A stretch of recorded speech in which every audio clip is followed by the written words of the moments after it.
The following thoughts and opinions we're going to discuss regarding this album are strictly of our own personal interests. We are not professional music reviewers. We encourage respectful discussion and friendly banter in each episode, but we do not condone and will not tolerate bullying or belligerence. You are welcome to take what we say regarding the albums we rate with a grain of salt.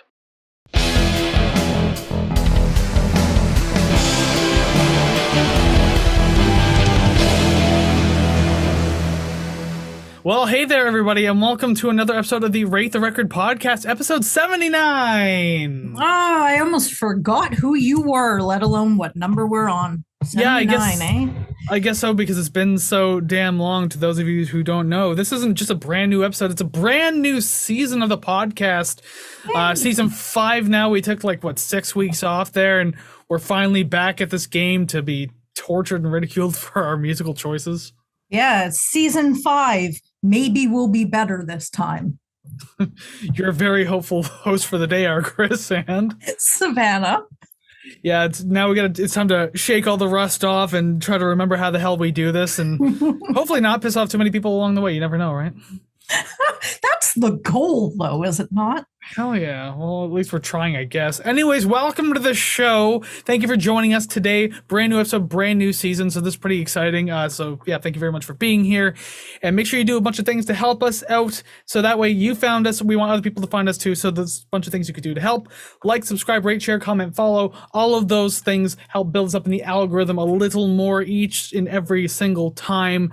So go ahead and do that, because we're trying to build this musical community brick by brick by like, subscribe, comment, rate, share, follow, all that kind of stuff, right? Yeah. Woo. Exactly. And all the places that you can like and subscribe and all that kind of crap, all the things, the crap that's good, apparently. RateTheRecord.ca, that's where you can go visit that now, because there's plenty to do over there. You can find all of our social media links. You can find all of our streaming links. You can request albums over there, album giveaways that we do, which for June 2023, which is almost over by the time this video comes out, but we're releasing Pearl Jam's 10. You still have a bit of time if it's still June when you're watching this, so go ahead and enter for that. Good luck if you do.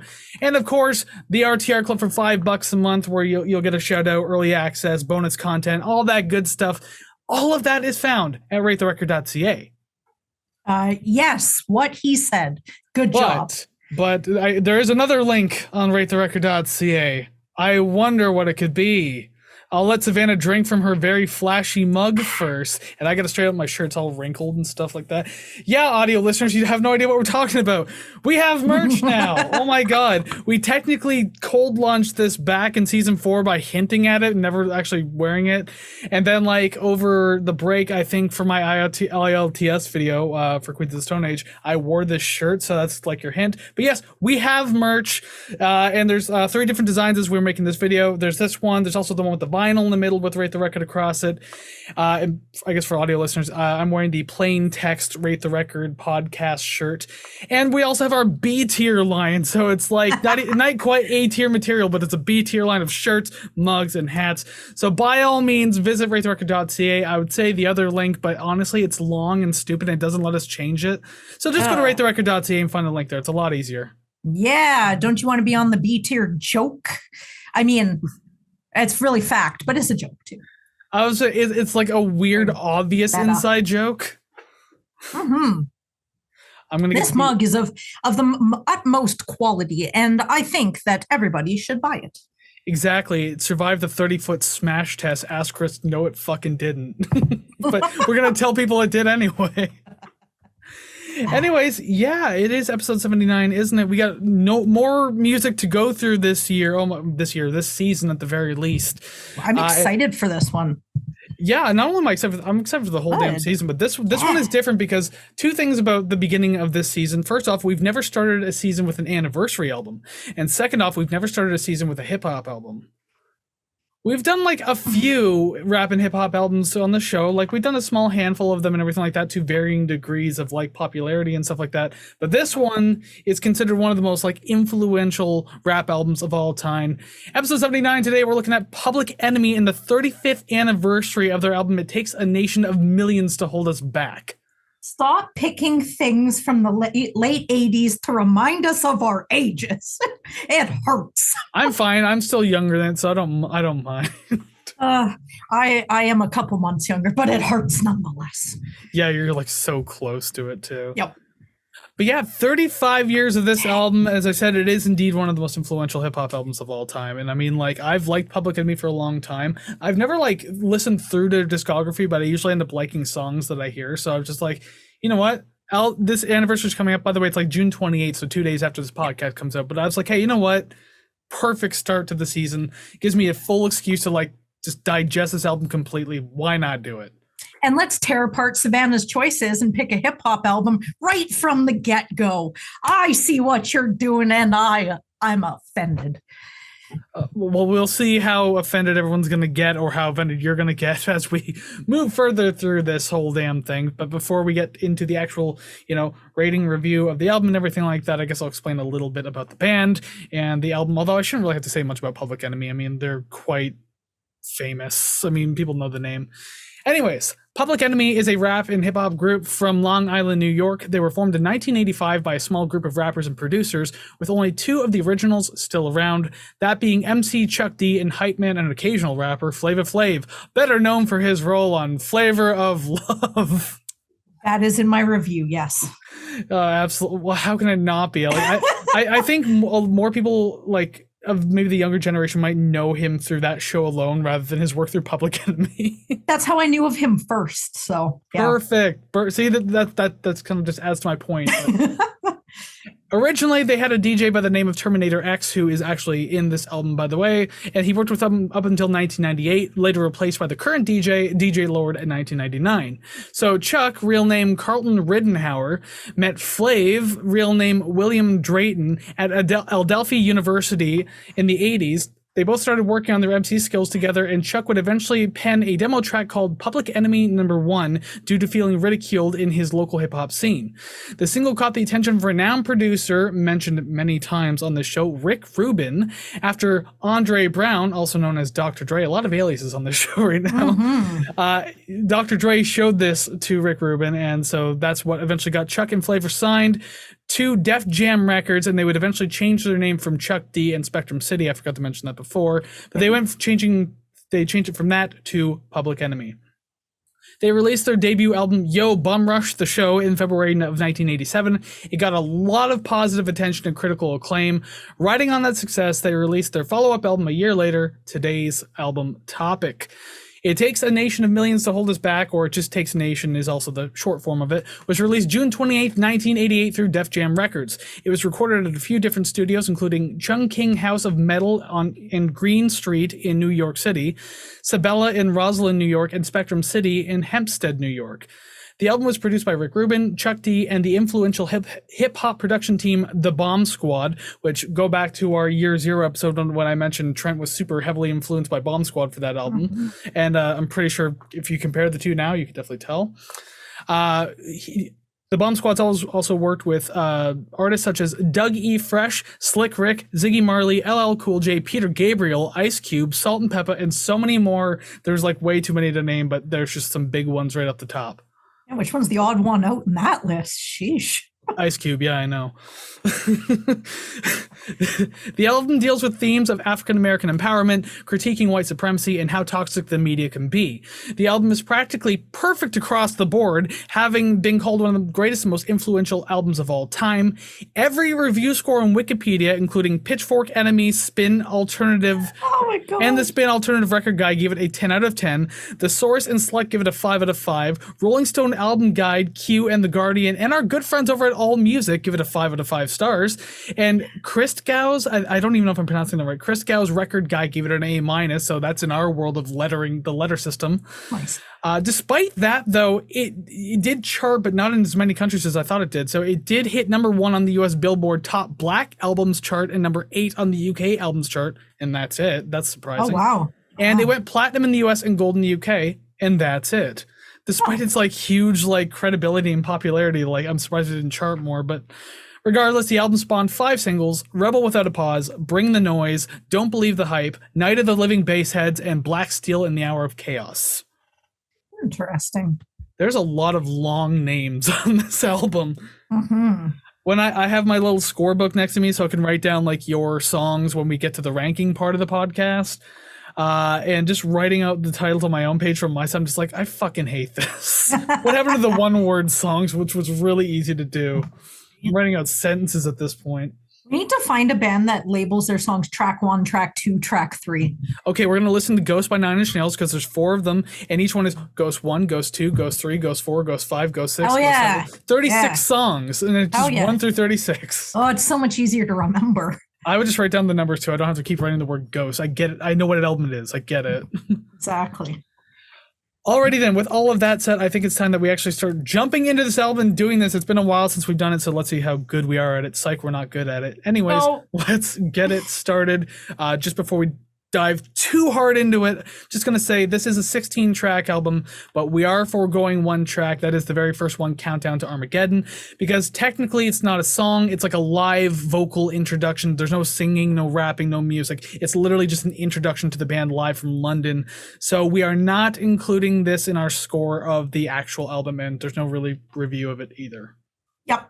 With that said, we'll get into the first real track of this, the album song number 2, Bring the Noise. Wow, that one sounds familiar, huh?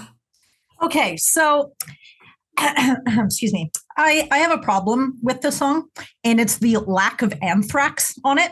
I had only heard the collab from 91, like ever. I've never actually heard this version. I didn't realize how much Anthrax actually brought to the song musically because it sounds like huge and full. So when I'm listening to this, I'm like, oh my God, where is everything? It sounds much quieter and more like empty in comparison.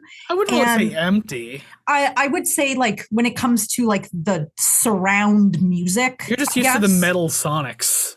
Yeah, and it's awesome. And I love that one so much. I love it so much. But like, I don't know. I mean, I've listened to it so much that I actually sat there, read the lyrics while listening to the song going, if my mouth was fast enough, I could probably rap the entire song. Just practice. That's all you need. And I'm sitting there rapping about being black, and someone walks in there like, I'm leaving. I'm like, yeah, I probably shouldn't be. I was going to say, like, I can actually rap along to Forgot About Dre by Dr. Dre, subtracting a few words from that song, right? You know? But other than that, I've learned how to, I can't write a flow like that on my own, but I can copy it. I can rap one song, and it's 3 MCs and 1 DJ by the Beastie Boys. That's it. I can sing every single part. White rap, yes, how yeah. safe. Hell yeah, that's it. Yeah, I thought to myself that this was going to be jarring for you because, like, I know I'm well aware that you know of Bring the Noise with the Anthrax version. Oh yeah, but like you can hear the basis of that one though, and where they added to it. Like they obviously what they heard in the original and just decided to throw in their own shit. Yeah. One thing I really like about the Anthrax version, I'll throw this in real quick, is like you know how like in the verses you have that guitar riff that just the high pitch note that kind of like bends up. Yeah. Well, you also notice in this album that happens a lot. That kind of like weird high pitched horn that kind of happens a few times through the album. A few times. Yeah, well, I mean, I like that they at least brought that to it as well, and like mimic that part of the style too. So I thought that was neat. That's all I'll say about the Anthrax version though, because this is the original version. You know that you're gonna have a good solid start to the album when you use a James Brown sample to open up the album. I had to look on the site who sampled just to like look at every single fucking sample. I didn't write them all down, so don't get excited. Because I was definitely heavily relying on you to tell me who sampled what, because I think I looked up one because I was really curious because I really liked it. Was it the Slayer one? Yeah, was this, you fucking Anthrax fan, fucking thrash metal ass, fucking. I knew it. Oh, you can see right through me, goddammit. Well, what other sample could be on this album that you'd be so curious about that didn't stand out like a sore fucking thumb? That's right, it's Angel of Death by Slayer. Keep talking about your review, less about mine. Come on. Listen, I love the drum groove in this track. Like, listen, the metal version's fun, but I love the funky drum groove in this one too. It makes it really exciting the beginning. I love the staccato horn samples that kind of come into. That's really cool in the background. It's a good texture to add overall to like a very noisy loop that runs through most of the track. So I don't know. I think this was off to a good start at the very least. I am glad that I have heard this song in some capacity because when the album started, it caught my attention right away. So personally, I like Ooh, that. song number 2. Yeah, I was like, I know this. But I did now this is just a question or a hypothetical question. So I read that they collabed with Anthrax because they say Anthrax in the song, in the lyrics, but they also reference Sonny Bono and Yoko Ono. Well, what if they collabed with one of them instead? Well, maybe how would that sound? Maybe Yoko Ono's on this album, so every time you hear those high-pitched squealing noises, it's Yoko going, eh! Just uncredited. She didn't need the publicity. Yeah, that's part of the mystery of art. Sometimes you just go uncredited. It's just like the part of the art is the mystery behind it. It's hilarious. So confirmed, Yoko Ono is on this album. Yes. Aside from that, I just want this is a general comment for the entire album. I am oddly a huge fan of record scratches, so I don't care if they sound fake, if they're real, doesn't matter. This is pure real here. For some reason, I love it. So first track, I hear it, I'm like, okay, I am optimistic. No, cautiously optimistic. Terminator X literally has like turntables, records, and just going. I love it. This is old school. It's so 1988. They're not gonna have like digital sampling back then. Like it's a whole different game. I figure since they sample a lot of other stuff, who knows? And most of the time when I say, oh, this sounds great, you're like, now it's program. So I was erring on the side of caution this time, just in case. 1988, and I think this is like their second album. They had more money to do it, but at the same time, like it wasn't that advanced. Maybe some computer stuff, but it must have been like very archaic.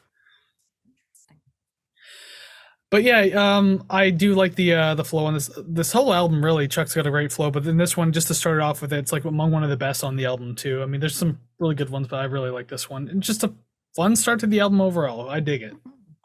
I agree. It's not where you're used to, but it was still pretty good. Yes. Alrighty then, song number 3, another single. Don't believe the hype. Don't believe the hype. Okay, now I don't know if this is just a a pet peeve of mine. I hate songs that do that like repeat half. There's a Duran Duran song that is like that, and I absolutely hate listening to it, and I forget which one it is, but I'm pretty sure that I've complained about it before. Was it on the album that we did? It was not. Yeah, I do not remember what song it is, but it's like they do that sort of like repeat eat song, and I fucking hate that.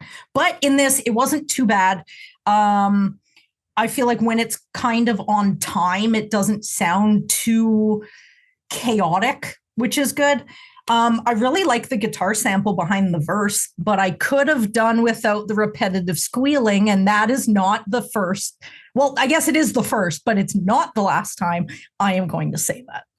I like it because it kind of carved out its own style, because like even way back when, like, in the 80s when like hip hop was still trying to find its footing, like it still stood out in this way. Maybe it does sound a little annoying at times, but I mean, like it still became a very iconic and influential sound. And like I don't know, something about it is because I like noisy stuff too, so I didn't mind it. I think when it's first couple, like this one, I'm like, okay, it's a little annoying, and then it's okay, maybe it's just me and my preferences. But then as you're listening to the album, it comes up a couple more times, you're like, okay, that's it's a little much now. And there are certain tracks that I really like the music in behind, and I felt like that squealing kind of took away from it. This one, it wasn't too bad. It does get worse for me, at least. But the chorus, what is with the don't believe the hype? And then I'm going in the background. Don't believe the hype. It's like I looked up that sample too. It's like the start of a song, and I didn't write it down though. Jeez. I'm singing it like that. I can walk here going, It sounds pretty accurate.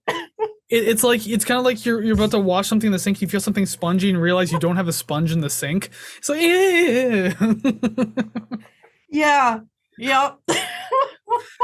It made me laugh. So I mean, bonus points for that, I guess. Well, for the most part, I don't mind the squealing stuff. I think it's fun. Again, I think it kind of like helped carve their style, especially through the Bomb Squad, who like were good for doing that kind of stuff. I love the bass and drum groove. Again, we got another really funky track on our hands here, so I really like it. I think this one also had another James Brown sample too, so that kind of adds to that a little bit. Like part of me feels like the song was a little too long, but I mean, like Chuck's really good with his flow and like just the amount he has to say in general. Yeah. And I actually think that the call and answer with Flavor was pulled off really well. There's a lot of points on this album that I just don't care for Flavor's like interjections of being a hype man. It gets pretty irritating pretty quickly, especially when you hear "yeah boy" like fucking 500 times. I was gonna do a "yeah boy" count. Oh, you probably should have. Forever. You probably fucking should have. I've done weird, obscure shit on episodes in the past. You could have done that one. Yeah, I would have given it to you. I mean, at the my entire, I guess, the wrap up of the album, part of it is I was going to do a "yeah boy" and Public Enemy #1 count, but I figure saying a lot would just cover it. Gonna get a witness, and that too. That's another thing that kind of pops up a lot. There's a lot of like one-liners that like pop up a lot. I like how they sample themselves all the time. Oh my god, they're okay. I don't want. How'd you run out of samples? I don't want to spoil anything, but the amount of samples from Bring the Noise that are scattered farther into the album, there could be more, but that's the one that I'm most familiar with. So when I hear it, I'm like, man, so meta. It was so before its time. It's like a callback to 20 minutes ago. Well, I mean, this is back when they actually legitimately went to record stores, found old fucking like jazz, funk, and soul records, found one tiny little part that they liked, and actually I think there's actually I think it's the next song, there's actually a sample by Sweet, which we just talked about off camera. Ooh, I didn't know that. I found it so strange. But yeah, I don't know, we'll talk about that when we get there. But yeah, I actually do like the call and answer with Flavor and Chuck in this one. They have a few good songs for it, but like his random interjections just kind of like he just keeps dragging on and on and on. It's like this badass Chuck D and this like little fly of a man, Flava Flav, just fucking going around. I'm just like, God, just swat that guy, please. Yeah. Just take his clock and just clock him with it. Yeah, and please make sure he doesn't make a TV show in the 2000s, please. Oh my God. So it's funny. Just my last 2 points for Don't Believe the Hype. I agree with you. Feels like it's taking an eternity. And my last point just said, I don't really know what else to say about this song. So how about we talk about the 2006 MTV dating show Flavor of Love? And his his on again off again relationship with Bridget Nielsen or whatever her name was. Oh my God. Yeah, because they were on The Surreal Life before that. Oh yeah, that's what it was. I watched all of it. Of course you did. Scumbag. I liked watching much more music. What could I say? Well, sorry, VH1. Ooh yeah, the buyout. All right, we'll move on. Speaking of Flavor Flav, song number 4, Cold Lampin' with Flavor. Not even hot lamping, it's just cold lamping. So I don't have very many, so I'm just gonna run right through them. That squealing is really grating on me. When you said I might like Public Enemy, what exactly were you talking about? Not this song. I wish I had more to say other than eh. And I don't care much for the constant repeating of catchphrases, which I assume to be most of Flav's lines. That's the flavor. Something about potato and garlic potatoes. I don't even fucking know, man. I am anxiously waiting for a song where Chuck D is rapping, because at least I feel there's some like substance and some thought behind it. But like any song where it's just Flav and it's just kind of like, I get paid. Yeah. I'm like, I don't know. I don't know. His hype man stuff can kind of annoy me, but honestly, he wasn't that bad of a rapper on this album. Like, actually, I think he's got a really good thing going on this song. Like, I'm not huge on all the lyrics he's doing, but I mean, like, he sounds good doing it. Like, I'm not annoyed by listening to him rap, because at least, like, there's more going than just yelling, yeah, boy. I'll do that 5 more times at least in this whole fucking video. That's fine. It will still be less than what I heard listening to this. So Yeah, I mean, again, his hype man shit can be grating, but I mean, the rapping is not so bad. It's a fun and energetic beat, so I'll give it that much. I love how we saw some like good life in the album without feeling like too much, at least in my opinion, I suppose. Because you seem like you're already being tired out by it. let's see. Yeah, pretty close. Pretty close. I was gonna say we have like 12 more songs to go. Trust me, I know. I know. This one felt like it dragged a little towards the end because of how much he kept repeating, like, that's the flavor, ketchup, whatever the hell, that's the flavor, pickle, lettuce, bun, bread, that's the flavor, mac and cheese and Sunny D, and that's the flavor, and then pebbles on the ground and lollipops, that's the flavor. Yeah. I might as well be singing those because that could be the right lyrics for all I fucking know. He just keeps going on about things with the flavor. Too much.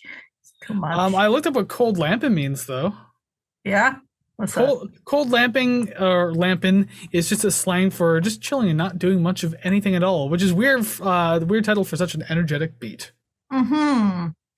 And the fact that he took the lead in this song is like, why would you call it cold lamping if you're actually the one like leading the track? Stop asking questions that I can't answer. I will have conversations by myself. It's fine. I'm like, I don't know. The only thing that I had to look up really is the word Medina, because I know that song, what Funky Cold Medina. Still don't know what it is, but apparently Flavor Flav thought of it first. So wasn't he like kind of briefly in a group called Cold Medina or something like along the lines of that? Did not look that far into it. I don't know. I kind of saw that too, and I didn't read too far into it. Yeah, he says Cold Medina a lot too, Yeah. which I thought had to do with cold lamp in itself, but I still don't even know. I really don't. Yeah. Who knows if half of what he says even like registers as real thought? I watched Flavor of Love, so I'm gonna say probably not. Which is like deteriorating in like your brain cells like 1 minute at a time. This is why I do this. Because the only reason why you agreed to this podcast is you watched Flavor of Love in 2006. Pretty much. I am the disgusting pop culture knowledge, where you are the analytical patient one, and I sit here going, I hate this, I hate this, I hate this, I hate this. Please put on Bands Reunited. Thank you. It's another VH1 show. I watched 2 seasons of The Osbournes, so I've also watched bullshit. And I watch Hogan Knows Best, so my brain is bleeding out through my nose.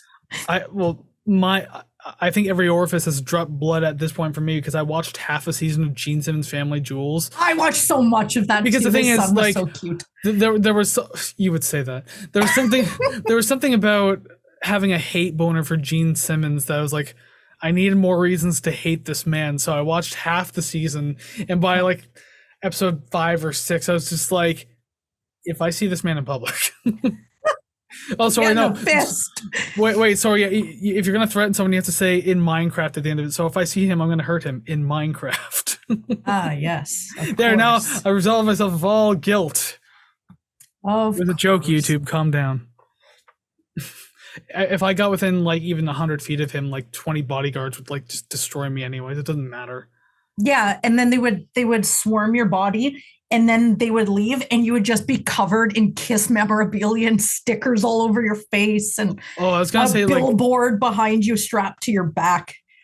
Gene Simmons would have like his face tattooed on my chest. Like I'd be unconscious and I'd wake up with a huge Gene Simmons right there. I was like, oh yeah.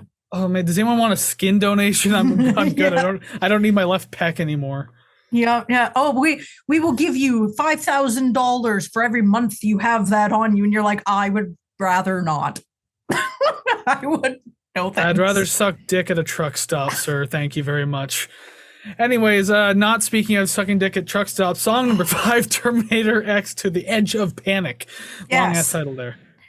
Okay, so the skipping at the beginning definitely threw me off at first, but the more I listened to it, the more I actually kind of liked it. I thought that was cool.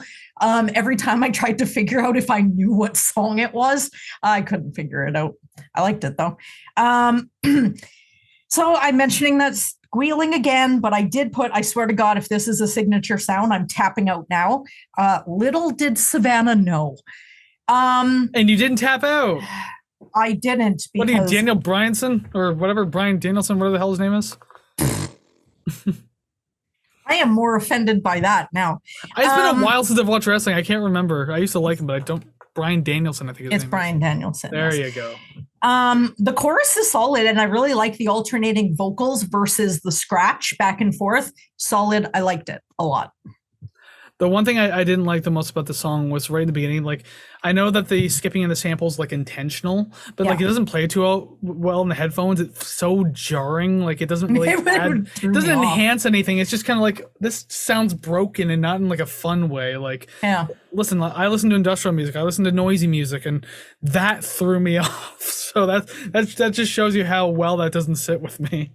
Kind of weird how I liked it and you didn't, something like that. Well, overall, like I thought the track was fine. Like, and I could see why the high pitched horn might be too much for some to deal with. Wink. 3 tracks in a row so far. But like I do like that on top of the really chunky drum beat though. Like again, like I think it kind of enhances every once in a while. I think it sounds fine. Like I just don't mind it. And with that said, I mean, like I feel like this one lacks a bit though. Like this whole song in general.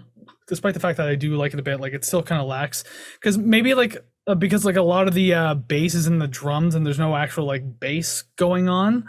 Yeah, it just feels like something could have been thrown in, so it feels like a little emptier that way. But other than that, again, not a terrible track.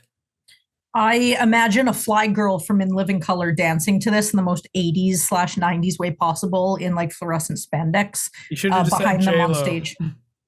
Yeah, but I don't want anybody to picture like My Love Don't Cost a Thing, J-Lo. Just Google episodes of Living Color Fly Girls. You'll see J-Lo before she even started making music, so you'll know who to picture. She hadn't even been in movies at that point. Making music, she puts in quotes. What was that first movie she was in? Like Money Train or something? She was in Selena, but I don't know if that was her first one or not. No, I think it was a movie called Money Train, but I could be wrong. I have zero idea. I only really liked her in The Cell, and that was about it. Yeah, she was in it, 1995. There you go. Yeah, I don't really have too much more to say about Terminator X. It's weird to have name a song after your DJ, but hey, whatever. I'm not here to. We already have a song with Flavor's name in it. We have Terminator X, and spoiler alert, we don't have a name with a song with Chuck D's name in it. He is the most humble. He could have literally just had a 5-second track where he just like Chuck D's nuts, scratch, wicka, and then it just cuts off. Like, oh my god, that caught me off guard, and I apologize if I spiked the audio with that cackle. But that's like the easiest joke, though. That is literally the easiest joke. Like, whenever I hear Chuck D, I'm like, Chuck D's nuts. What about my nuts? It's like, never mind, you forgot the joke. That's hilarious. Just a side note, speaking of stupid jokes, a couple days ago, I think my cat was just kind of laying there because it was really warm in the house. And one of the kids asked what was wrong with her. I'm like, oh, like it's really warm. And I said, and I think she has ligma. And just everyone starts laughing. I'm like, talking to young kids, this is not going to fly. God damn it. Yeah, you're way too far. Did you ask them if they knew who Joe was? Like, come on now. I don't think I know that one. Joe Mama. Oh my God. How the hell did you fall for that? Well, I didn't fall for it. It's just nobody says it to me. I'm the one who says it, and I've never said that one. It's fucking like Updog or something. Jesus Christ. I ain't falling for that one. I've been on Reddit before. I'm trying to see how far I can go with you before you're just like, okay, I know that one. Yeah, that's it. That's it. I'm so fucking dumb. You didn't know Joe Mama, another fucking like classic. No one's ever said that to me. Like they normally tell me to like fuck off or something. Yeah. It's in like pop culture. No, I got nothing. It says the person who fucking watched Flavor of Blood in 2006. Anyways, moving on. Song number 6, first of 3 interludes on this album, Mind Terrorist. I give this song a yeah boy, and that's all. Out of 10. Yeah, I didn't want to spoil anything, so fair enough. That's literally all that I have written down. Yeah, I don't really have much either. It's like it's a short interlude, and they're just playing some like basic samples. Yeah. It's weird because like this the lead sample in this one is like in this weird like here I'm gonna try to get like musical theory on you here. It sounds like it's in this weird like quintuplet rhythm on like a 4/4 beat. So you hear like you hear it 5 times in a 4 like the 4/4 beat. It's really disorienting, but I don't necessarily hate it, but like I'm not big on it this time around, I guess. Yeah. Is there such a genre as prog rap? I don't know, but now I'm really curious. I would be like, I want to go beyond like slam poetry here. There's got to be like prog rap or something like that. Like, I don't know. Wait. Who did we do? Death Grips. I saw that they were classified as kind of prog rap. Really? I would have just called them industrial rap. Maybe. Very experimental avant-garde, maybe. I don't know about. No, then again, I don't think there's enough of a grouping there in prog rap, if it does indeed exist, to like really classify it properly. Because if you say prog rock, you think like King Crimson, Rush, Yes, Genesis. Like these names come to mind. But if I say prog rap, what the fuck comes to mind? So Wikipedia prog rap gives me examples such as De La Soul, Fugees, Outkast, Kanye West, and Kendrick Lamar. Really? Yes. Some of that just threw me right the fuck off. I can't confirm nor deny either or like any of that. Maybe Fugees, but I've only listened to the album that we reviewed. So. Yeah, and even then that didn't really poke me as a prog album at all. Like, or at least the score didn't, or maybe I missed something about it. But the only other thing I have to say about Mind Terrace is like once again you have all these like Flavor Flav sample injections and everything like that, and I guess that's just there to keep the track from feeling like too naked or something like that. But I mean, it gets pretty annoying, and there's not even like a Chuck sample in there. It's just all Flavor, just random quotes, and just yeah boy, it gets a yeah boy, and that's it. Yeah, I guess so, huh? All right, we'll move on then. Song number 7, Louder Than a Bomb. Oh my God, no squealing. What a literal breath of fresh air. I like it. Now, this is finally a song that I would listen to outside of the context of the album, because there are a lot of albums that we've listened to that with the idea that I'm going to listen to the whole thing, sure, I can listen to all of it. But if you're listening to a specific single mixed in with other artists or other genres, this is definitely one of them that I could see listening to on its own. Yeah, fair enough. I mean, I feel that way about most tracks on this album, though, so I guess that's where we differentiate on this. And also, by the way, I'll go back from it because, like, when I originally said that I think you would like Public Enemy, it's because, like, you said you like old school rap and hip hop. Yeah. And, like, things that you can, like, properly understand, and not everything's just done in that, like, triplet form that, like, trap and everything does. Yeah. And there's no mumbling here. It's like you can articulate everything Chuck D is saying. Yeah. So that's why I said you would like it. Like, whether or not you actually like Public Enemy, I fucking don't know. But I'm just like, they're one of the most influential rap acts, so why not try them, right? That is true. I'm sure saying that is like, oh, I have a couple tracks or pieces in mind saying that, but maybe not a lot of them were on this album. Who knows? I mean, one of my favorite Public Enemy songs comes off like a 2005 album, and the song's called Check What You're Listening To. Like, that song is badass. I love that one. Interesting. But that's not on this album. We got to keep going with this one. I do love you mentioned like none of the squealing. I do like the comeback of like that fun, energetic funk beat and sample kind of stuff. Really cool. And I really like, one of my favorite things about this track is the juxtaposition of the name of the song, Louder Than a Bomb, and how the refrain is presented, because every time they say louder than a bomb, except for the very last time you hear it in the song, they whisper it each time. So I love that juxtaposition, saying louder than a bomb, but then they're very quiet about it. So and like the verses are kind of loud, they're just Chuck doing his basic thing, but then you say louder than a bomb.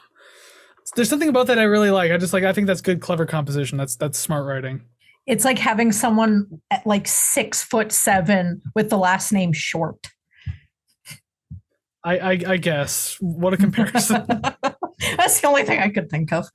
I like the use of guitar, even though it is, I assume they're all samples.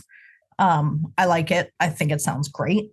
Some of the triggers for the vocals seem like off time, and I don't know if it's done purposely. It just feels like off a little. Now, at the current moment while I am speaking, I can't remember exactly what I meant, but I'm sure if you listen to the song, you'll hear it. And I like how it ended. So I like it. Good. We have something positive out of you, but I smell fat B. hands. I got a B tier album in my head right now, thinking that this is exactly what's going to happen with this now. I don't know. It's solely dependent on your score and how much you're going to bring my score down. Well, I doubt I scored the album 95, so I think we're screwed. Maybe I did. And if you scored it like a 70, we could meet in the middle at like an 83. See, I mean, this is where I got to wear like my that B tier hat. I need to buy that thing so bad. And just use it for bits specifically when we get B tier album. And I wish everyone else would do that too by going to ratetherecord.ca and going and find merch at our store. The audio listeners don't know that you're just drinking out of your Rate the Record mug that you can get at ratetherecord.ca. Yeah, I've been drinking out of it the entire time. Sorry, left-handers. We are working on getting an image on both sides. Literally my fucking fault. I will fix that, because also it's super easy to do. All I have to do is like re-upload it and just say to have it on both sides. Excellent. It takes like 2 fucking seconds, so I'll do that. Good thing that I'm testing it before our beautiful listeners buy anything. Exactly. Yeah, lefties, you're freaks, but I'll cater to you. I'm ambidextrous. I'll figure it out. Savannah kind of likes you. I will say though, the 3.5 minute run track suits the song really well. Everything sounds great. Didn't overstay its welcome. I do like this song because a lot of songs in this album are like 5+ minutes. Mm-hmm. Well, not a lot, but I mean, there's a decent amount of them, and there's 16 songs altogether. So I mean, like, shit, some of them just keep going. And I think there's only one of them that didn't feel that long. Thank goodness. I made a note. I wonder if it's going to be the same one then, because I also made a note about a long song that's like, hey, this didn't feel so bad. Interesting. I wonder. Well, we'll see when we get there. It won't be this one though, because this is pretty typical, especially for what kind of stuff we do. Song number 8, Caught. Can I Get a Witness? Okay, so it's got that siren squeal, but it's like demure this time, and fuck, that's like how it should have been the whole time. So I can deal with it here, no problems at all. I like the beat, and it actually like made me move while listening to it. And I really like the waka waka guitar in behind. I like that. That was a good touch. Well, I'll kind of touch on 2 of the things you just said there, because I did say I love how quick and lively this is. It's a really cool pickup in the pacing and everything like that. So yeah, it catches your attention. Yeah. Very lively, very fun. And yeah, that funk guitar that kind of pops up occasionally between verses, I thought was a super cool addition, everything like that. Yeah. It's like that missing piece that really completes the sound, because especially in a hip hop song and a rap song and everything like that, it's so easy for a whole song to just blend and feel like one very long song because of it. And that's why you and I probably enjoy rock music more, because like feels like there's a little more variety to go through, like your verse, chorus, your bridge, and everything sounds like slightly different. Yeah. Whereas like rapping, that can get lost sometimes. So that like these little interjections of like the funky guitar kind of gives you that feeling back. So it's like it's nice to have, and it just kind of like lets you know where you are in the track. Yes, I agree. So one thing I'll mention too, and also should have mentioned in the beginning, especially for new viewers, we obviously don't do lyrical content breakdowns or anything like that. This is a part-time job for us technically, so we don't have the full-time capabilities of breaking down every song on every album that we review. Sorry. Yeah. Maybe one day you can help. Ko-fi.com. It's all the record. There you go. I will say though, I looked at the lyrics on this one because as I was listening, I was starting to pick up on things. It's like, wait a minute, this sounds kind of relevant to something I'm interested in. And so I was listening. And I will say the lyrical content has me conflicted about how I feel about it. Okay. So this whole song is about being able to like freely sample music and like not essentially pay for it. Just like, I didn't steal this beat, I made it my own. Yeah. And I'm very back and forth on the message, because on the one hand, like I do like sampling. Obviously, I like rap and hip hop. Like I wouldn't consider myself like a rap head or anything like that, but I do like it, and like it's the basis of hip hop, and some truly great tracks have come out of this idea. But like on the other hand, not paying the band or artists that you got that sample from seems kind of shitty, because chances are this song wouldn't exist in the capacity it does if it wasn't for that sample of people who worked hard to make that music and like thought of it and created it. Yeah, exactly. Like who's to say that you can't make it on your own? But at the same time, just like you're hearing these records, people went forth, and now you're profiting off of something that they did, and you're not giving them like, obviously they get recognition, but I mean, like, what artist in the fucking world wants to be paid an exposure? But then again, we're also talking about samples like James Brown and like Sly and the Family Stone. They're not exactly new to the fucking block, but it's still like, again, they make it the basis of your record, so maybe, like, you know, throw some money their way. I don't know if they've done that since, but just a song like this saying like, I didn't pay for shit and I shouldn't have to, like, I'm making this my own, now it's a Public Enemy song. It's like, yes and no, let's say that much. I get it, fair use, I get it, but at the same time, this goes beyond that. It's profitable at this point. I can imagine it, whoever they're sampling, like, being aware of it happening and being like, no, you know what? It's whatever. It is what it is. Let it go. But then as soon as they're like, we have your music, then they're like, okay, file the lawsuit. That's it. They couldn't shut their mouth. Let's get our money. But also too, it's realizing how, like, the previous album, well, really, like, Public Enemy has a huge discography and sold a lot of albums, but like Bum Rush the Show and then this one, It Takes a Nation, like, sold so fucking well, and like it did really well. So I mean, like, the money they made off of other people's samples without paying them royalties, that would just be like if I straight up like instrumentalized like a Nine Inch Nails song, sang over it with my own lyrics and been like, I didn't steal it, I made it my own. It's like, no, Trent's gonna come after me, he's gonna fucking kill me. Yeah. So I don't know, I just wanted to bring that up because it was like a conflict while I was listening to the song. I do like the song, I really do, actually, but I don't know, it's one of those things where, sorry Chuck, I don't entirely agree with what you're saying this time around. This is a very sketchy topic to me. Yeah, stand by your laurels. I believe in paying artists what they deserve, and like, if you're using something from that's like if you and I got someone to make it the Rate the Record logo for us. I made this, by the way, so like that's why we didn't have to pay anyone. But if we got someone to design the logo, that's like we just take it, it's like, oh, thanks, bye, we'll tell people who you are. It's like, no, you should probably pay them for their effort, you know? Yeah, like, yeah. That's my rant for the day. Good song though. That's what I'll say. Okay. I think that's like the biggest thing of substance I've ever said on the show.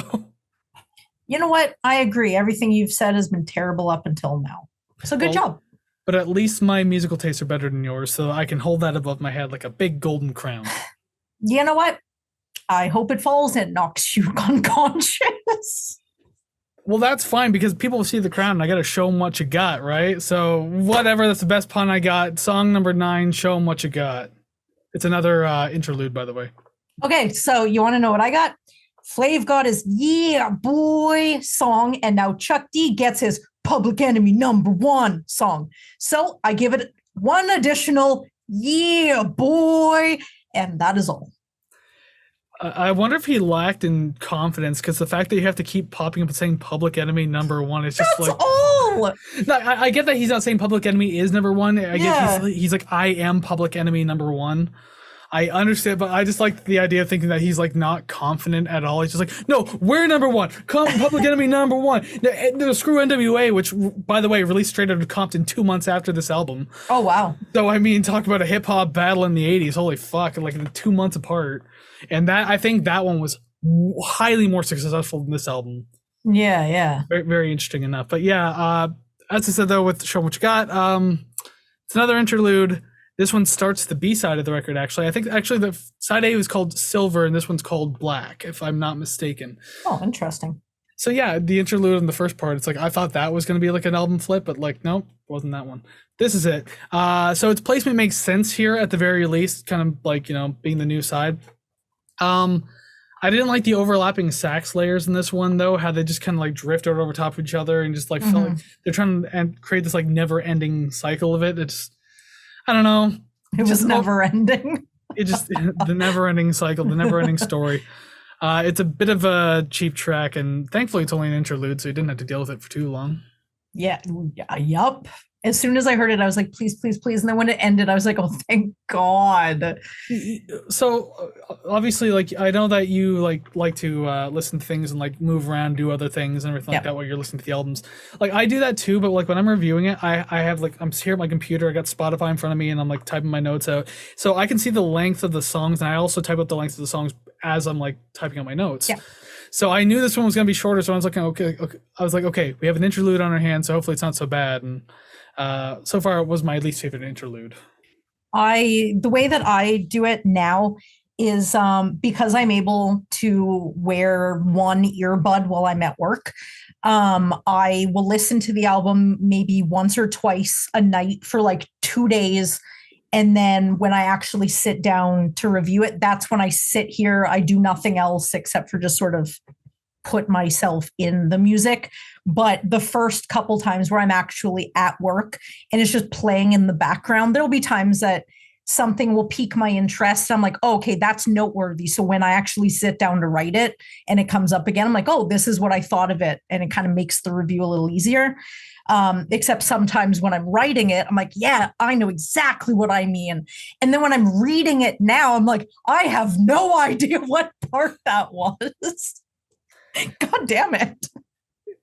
Kind of on that subject, because of how often, like, you probably listen to these albums more than I do then, because I listen like maybe 2, maybe 3 times in a week. Yeah. And like by the third time, like I'm writing the review at that point. With how often you listen to these albums, because some of them you say like 4 or 5 times, has it affected your Spotify Wrapped at the end of the year, where it's like these bands that you don't usually listen to? It's like, wow, this is like my top 5. Not really the end of the year. I know you had Faith No More last time, and we did Faith No More, so okay. That's different. That's different. That was me, because, and I still don't remember what the album's called. The one we did, Angel Dust. That Angel Dust. I keep wanting to call it Midlife Crisis. I'm like, that is not Midlife Crisis was on Angel Dust, correct? I to this day I really like that album. So I just listen to it all the time. But the Spotify AI DJ, oh yeah, listening to this stuff skews that so badly. It's like, oh, you've listened to Pitch Shifter, so let's play stuff that's like that. And I'm going through it going, I don't want this right now. I don't want this right now. And then I end up just listening to stuff I normally would listen to anyways. So I'm like, ugh. And I just need to broaden my horizons. And even doing this show, I am just so stubborn. Yeah, it's like you're listening to like a quiet track, like Cat Stevens comes on because we've done that before. And then it's just like, all right, now we're going to switch it up a little bit. Why don't you try Rubber Johnny by Aphex Twin? It keeps playing Mars Volta, and I'm like, it's too much for me right now. The curse lives. Right? You're staring into my soul. I just love how in that small segment, I think we listed like 3 or 4 bands I could put cards for on YouTube. There we go. That's how we whore out the content. We got to like mix it in somehow. Perfect. All right, let's move along. We're kind of almost close to the end of the album. We're at double digits now at the very least. So song number 10, She Watched Channel Zero. And I think you want to talk about the sample of this one, don't you? Yes. I don't have many notes for it. So if you don't mind, I'm going to take the floor. It might come as a surprise. It's not. But the music for this one is what I desire. And I think this rapping on a metal riff is awesome. And I like it. Mucho macho. That's mucho is a lot. Mucho man, Randy Savage, anyways. I just imagined it with a sombrero instead of a cowboy hat. Oh, and just see. Oh, see. Okay, insensitive Halloween costume ideas. Apparently, and we had spoken about this earlier, this is a sampled Slayer song. No wonder. So much metal, so much rap metal sucks, and it's not the type that pleases my ears. I like this. It was worth getting through stuff I didn't like as much, and my last note just says, nice. Why did I know that you were going to like this one the most? Because I am predictable as fuck. And this one predates the Anthrax crossover, obviously. So, yes. I mean, like, by a couple years. Maybe they're just like, hey, you sampled Slayer. That's pretty badass. Anyways, want to do a song? And they're like, yes. And then the world opened up. It's great. Yeah, this was an exciting twist on, like, that rap and metal combo. And, like, considering this was like a time when that was still kind of a foreign concept. I mean, like, what did you have before this? You had like Run DMC Aerosmith. You had Beastie Boys kind of doing their thing with that. Like they had like the weird punk rap crossover every once in a while. Yeah, and playing their own instruments helped. Oh, and they also had Kerry King. Beastie Boys had Kerry King on a track too. But yeah, like it was still a fairly foreign concept. So to have like another thrash metal act in this rap band, it's just like, what the fuck is this? So I think that's neat, especially being able to look on it in retrospect. I think it still kind of sits well. The hell is yeah. The course with the she watch repetition got very annoying as well. There's more repetition for you. Just like she watch. It should have been quieter in the mix. I think I would have been fine with it quieter in the mix because like when I was wearing my headphones, maybe this is a remaster, I don't know, but like it was just there. Like it's just like tone it down a bit, let everything else kind of like, you know, mix in a little well. Yeah. I think the track loses like a bit of its luster though before it ends. I wish they could have blended a little more into it because it was just like the same riff and then the occasional fill. And again, that's kind of what I was hinting at earlier when I said like sometimes rap music just blends too much and like doesn't really give you a good idea of where you are in the song because it's just like the same thing over and over again. Yeah. So I kind of wish they kind of like incorporated a little more. Even a Tom Araya scream would have been fine. Just out of nowhere. Ah! That'd be all right. That divides the verses. I could actually get down with that. But before we move on though, first off, do you have any other notes? No, that is all for that one. Cool, because I have a story. I have a story, and it involves Channel Zero. Oh man, I don't even. How long have you been in Hamilton for? Since the end of 2016. Yeah. Oh, okay. So 7 years. If there's anyone from Hamilton, Ontario, listening to this right now, maybe you'll remember this if you're old enough. This is an interesting story. Unfortunately, some of it's foggy, but the details are all here regardless. So when I was in high school, we have CH here in Hamilton. That's like our channel 12, and that's like where we get all our local news and everything like that. It was like on TV, CH. I don't even know what it is now, but it's like CH, I think, still. Regardless, so there was a different broadcaster that owned them, and they were switching over with Channel Zero. So Channel Zero actually bought CH Television. And they made this big thing about like the switchover and everything like that, and how like, oh, our signal's going to go dark for a bit, it's going to come back, boom. That happens and it's fine, everything is fine. So now Channel Zero owns CH, or CH, I guess it's called. I don't even remember. Fuck, I don't know my own city's television thing. Anyways, the better part's coming now of this story. Not too long into the run of Channel Zero, I think they still own CH anyways.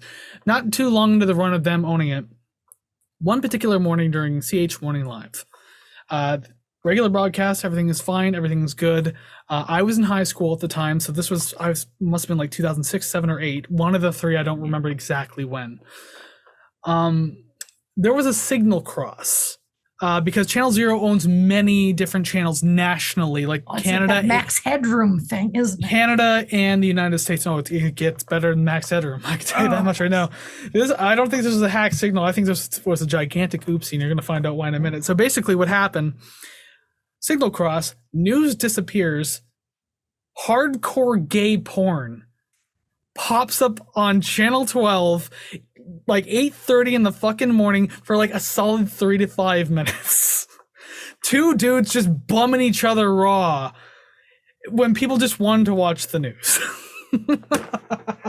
Really? This is a true story. You can look it up too. Yeah. It's 100% true. And like the people behind the scenes were like, it felt like a fucking eternity. Oh my god. I wasn't watching directly at the time, but I heard like an hour after it happened. So like they were releasing a press statement saying like, we are so sorry this happened, big mix up, blah, blah, blah. So obviously Channel Zero owns like a porn station or something like that, because two dudes bumming each other real good at 8:30 in the morning was on your TV screens while you're having your coffee, having your breakfast, getting ready to head to work. Oh my god. I want to say I wish I saw it, not for the sake of watching it, but just because that seems like so fucking historic. It's like you were there. Okay, so I just looked this up briefly. Thank God I got the proper thing. So that it is an article from 2012. Oh, is it? Wasn't that long ago, but maybe there is also another one from 2015 that says Gaff marks second time in 3 years pornography was aired instead of news. So it had to have happened a second time. Okay, so maybe it was 22. So I wasn't in high school at that point. Maybe I'm mixing up with something else, but maybe I think I was like getting up and getting ready for work or something like that. And then I heard about that. I said some of the details were going to be a little fuzzy. But it definitely happened. It was real. People watched butt stuff happen for like a solid 3 minutes, no pun intended. Dang. So so you wonder why she watched Channel Zero. Maybe she was like curious. I don't know. And fucking Flav's in this like, you're watching that garbage, that trash. Don't be homophobic, Flav. Come on now. It's Pride Month. Yeah. Wait until July. No, I'm kidding. Fuck. All right, well, yeah, I was so excited to tell this story. When I found out that the song She Watched Channel Zero was on this album, it's like, I have to tell this story. I have to tell this story. I'm going to do a little bit of research and see if anybody I know. I have to find out what video was playing. Oh my God. I'm going to have to like check it out maybe. Just whatever anyways. It's for validation. I just want to make sure you're telling the story correctly, okay? Just imagine your partner walks in the room while you're in the middle of a particularly graphic scene. Yeah, and then all I get is, yo, turn that up. And I'm like, no, what is happening? Like, you're kind of like staring at the TV and research. You're like staring at the TV in disbelief, and then just like, he kind of plops down next to you quietly and just does one of these leans in and looks. And leans even closer. And that's the only reason why you know, because all of a sudden you see this face kind of slightly past your, oh my God, that's sitcom material right there. I haven't even met this guy, and I'm already like apparently equating him to watching gay movies. So I mean, you're the one who brought him into it. Yep, he's a funny guy. Alrighty then, so we'll move on now from my funny Channel Zero story to song number 11, Night of the Living Bassheads. So the squealing has now evolved to honks. It's a decent song, but the fucking honks take me right out of it. And this production choice is an irritating one. Now, you had mentioned that maybe if something was like turned down in the mix a little bit, like it would have been okay, it would have been sort of a little better. I'm starting to think that the squealing, it isn't about the squealing itself. That is just a cover about my irritation that it is so loud. If it was just turned down a little. Now on Spotify, I listened to what I assume is the original one because it has all 16 tracks, no extra, no nothing, doesn't say remastered. So I can only assume that was how it was presented at the time. I still think it's too loud, but that's just my preference. And it is one that was getting on my nerves. No, I agree because it happens several times. The volume can be bothersome, but like overall the squealing doesn't bother me. So yeah. Maybe you're onto something about just the volume of it. Yeah, because like I can listen to it in the background. There is one or two songs that I pointed out that it's there, but it's fine. It didn't bother me. But then some of these louder ones feels like they're competing with the vocals, and the vocals really should be what I hear first. Because if the vocals are being drowned out, then it's kind of, I don't know, it's like trying to have a conversation with someone while listening to mom, mom, mom, mom, mom, mom, mom, mom behind you. You're just like, oh my God, just shut the fuck up, please. At that point, I just try to add it to the polyrhythm of the music. I'm just like, mom, mom, mom. And meanwhile, the drum beat's like this. Mom, mom, mom, mom, mom, mom. I'm just like, wow, man, it's like fucking Meshuggah in here. This Jesus. is great. This is great. Meanwhile, like DJ choking or something. Really. Yeah, Bob's dying. Bob's dying. He's dying. Bob's Mom. dying. Mom. Bob's dying. Bob's dying. Bob's dying. Aren't we all? Yeah. Yes.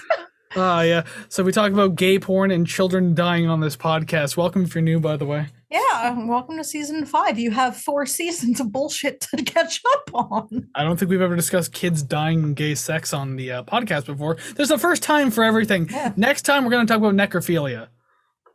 Yeah. I said there's a first time for everything. Yeah. I don't know if it's a joke or not, but as a teenager, I came across a website for a magazine that was Girls and Corpses. Like real corpses? I don't know, but I refuse to go into it. But it's pretty much just like hot girls posing with what I assume to be fake dead bodies. But yeah, it's like a If it's a black metal magazine, then it's real. If it's not a black metal magazine, chances are it's fake. I'm not sure, but talk about the song and I'll look it up. Okay, Night of the Living Base. I'm just kind of still stuck on like talking about all these weird things. Next week we're doing Cannibal Corpse, by the way, so that's why necrophilia is all in the cards. Night of the Living Baseheads. This is one of the weirder sounding sample combinations on this album. It feels kind of like an avant-garde minor progression. I like it though. Like it's something different again without being like super overwhelming or anything. So I kind of like what this has going on for it. Do you have an update? I'm gonna take that as a no. The beats are still good. Yeah, I'm not sure if this is real, but I'm scared to look into it. Although someone did a Reddit post, TIL, that there is a real magazine called Girls and Corpses that describes itself as sort of, quote, sort of like Maxim magazine meets Dawn of the Dead. So we're just going to scrub the history on that one and move on. I mean, when I was a teenager, I was on like Rotten.com and Ogrish and stuff like that. I was on all the weird, gross shock sites. I try, but I have a weak stomach for certain things. I wouldn't go on there anymore. I don't think either of those sites even exist anymore. But like obviously being an edgy teenager, oh cool, what's this? Oh, a dead body. Oh, it's gross. Someone's hand in a blender. Oh, I saw a lot worse than a fucking hand in a blender. Holy shit. Oh my God. No, I'm not going to describe it. I'm just saying I saw a lot worse. I'm starting to feel it. Oh, you're starting to feel lightheaded a little bit. Yeah, it's gross. Although the song Night of the Living Baseheads, we can talk about dead bodies like Night of the Living Dead. You know, it's a play on words. So well, because Baseheads is a reference to a druggie, is it not? I don't know. Because I've heard like some bass or bass headers I've heard before. Because by the way, to people who aren't looking at the actual song titles, it's BASE and then heads all is one word. So I believe like freebasing, for example, is like that's a drug slang, and I don't really know what it means though, because I've never freebased anything, so I don't know. I remember that from the Bloodhound Gang, that song Mope. Want a freebase? No, Pac-Man. Drugs are bad. That fucking cringy ass sketch. Urban Dictionary, everything that's coming up you're accurate. Yeah. Cool. It makes sense then. Yeah. So that's why you see dead bodies then, because people are just ODing on the streets. This show gets better, I promise. Dead bodies, gay sex, kids dying. Ooh, are you sure it gets better? Are you sure? Oh yeah, we B-tier albums too. The best part. B stands for best. Anyways, so I did say earlier the beats are still really good on this track. I do like it. But this is where I really noted that some of these tracks are starting to blend a little. And again, it's from that idea like just start to finish, they sound the same. Mm-hmm. But this one kind of reminds me of other tracks on the album, just kind of like slightly tuned differently. So I don't know. It was starting to feel a little weird in that. And I was just like, I'm running out of things to say at this point. But the change up in the middle bridge was a nice touch and it added more interest to the track. So it's nice to have those points in tracks like this. So that way it just adds a little more, no pun intended, flavor. That pun was intended. You were supposed to say, yeah, boy. God damn it. No. Failed. You're on a 3-strike system for this fucking season. I will take all 3 of them. Thank you. So again, I had mentioned the meta sampling of Bring the Noise sort of scattered throughout the entire album. This one has it by sampling How Low Can You Go over and over.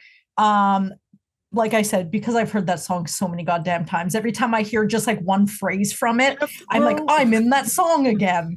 So I noticed those. I'm sure that there's samples from other songs. I just don't recognize them nearly as easily.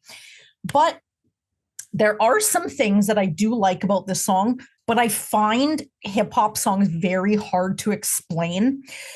Like, how do I say, I like that part where they had that sample, then the verse broke, and then the music and vocals came back together while dropping. Like, no one knows what that means. Give timestamps then.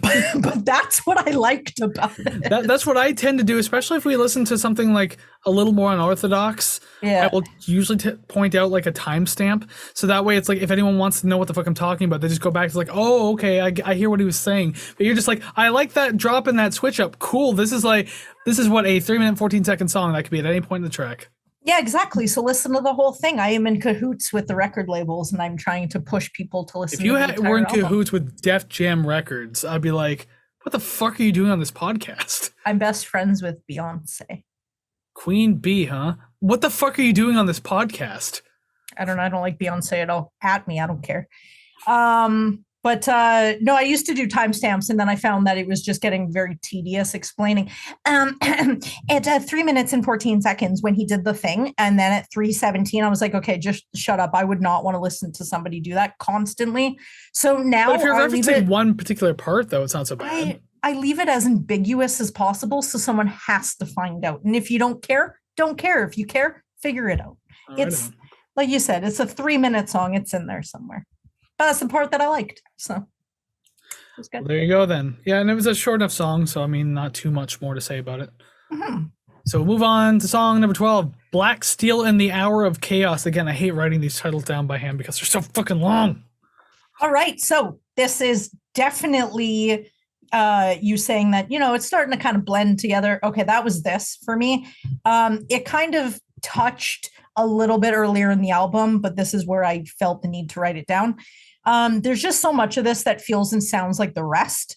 And I feel so fatigued listening to 6 minutes of the same beat. I'm sure at the time, this was amazing because there wasn't too much that sounded like this, but I just can't do the same beat for 6 minutes. See, this one I thought they changed up a little bit because you had this like really cool piano sample on like the mixing of like the bass and drums and everything. So I thought it was like kind of a darker atmosphere to the track, like soulful but dark. So I mean, like, I don't know. I felt this one was different. I was like, okay, this is a little more exciting. So strange how we had like opposite views of that. Yeah, as per usual. And this was the song you mentioned it to. I mentioned in the last one that you mentioned in like this one. Yeah. Jeez, of course you did. Yay for flipped reviews. Well, and also this is also where we don't agree on the time because I said like at nearly 6.5 minutes, like I think the time just flies by in this one. Yeah. I honestly didn't mind it. Like it flies by really cleanly. Like the melody and like Chuck's flow are all just both really smooth. It's really easy to get into. So like I didn't even notice it had been like 5 minutes until I looked up and saw it's just like, oh man, I thought it only been like 2.5 minutes. Like, geez, this is crazy. Like I was just enjoying myself. So obviously we have very different views of this track. Seeing how there's only a couple songs left, clearly the song that I didn't feel like it took forever, I didn't bother writing it down, but I think it might have been Caught, Can We Get a Witness? It might have been that one because it's almost 5 minutes, but didn't write it down for any others. So, but yeah. Oh yeah, I don't think you mentioned that when we got there, did you? No, well, that was I don't only think I 4 wrote it minutes and down. 53 seconds. That's not even that long. Oh, my attention span is shit. I guess so, huh? It's shit. I like That's why prog I rock, like says Savannah. That's yeah, but it's like an amalgamation of like small songs. So it's easy to keep my attention because it switches up so much. And that's why I went from listening to like my musical evolution is kind of interesting, where I got into like pop punk and then I was like, okay, I want something faster. Then I started listening to like moderate punk music, I guess, because I wanted something faster and like 2 minutes long. And then I was listening to like thrash metal. I'm like, oh, I just want to listen to like 2-minute songs, and that's it. Like, this is awesome. So don't worry, like we'll do the Dead Kennedys. How about that? Yeah, just in and out, and that's it. Done with like 24 songs on the record. But then I'm just like, oh, she's gonna like this, and then you like hate it. And I'm just like, well, fucking, you can't keep changing your mind this quickly. Yes, I can. Okay. I don't know if I should boost that up in editing or just cut it out, make sure you said nothing, and just have a long, awkward pause. I make long, awkward pauses by myself anyway, so it's fine. What else? The only other thing I'll say about Black Steel is, again, with flavor with his interjections, but the difference is like he's kind of like doing this like walkie-talkie style like speaker, and it feels a little more tolerable than just him yelling loudly and sporadically. So I kind of dug it though. So it was like a little quieter. I do like the distorted effect on the voice because I mean I like that kind of stuff. So it's at well with me. It's funny that you bring that up because my last note is I hate it. I do like the vocals and I like Chuck D's voice. It seems to match the music a lot more. And I'm glad when I get to songs where he's featured solely or at least primarily.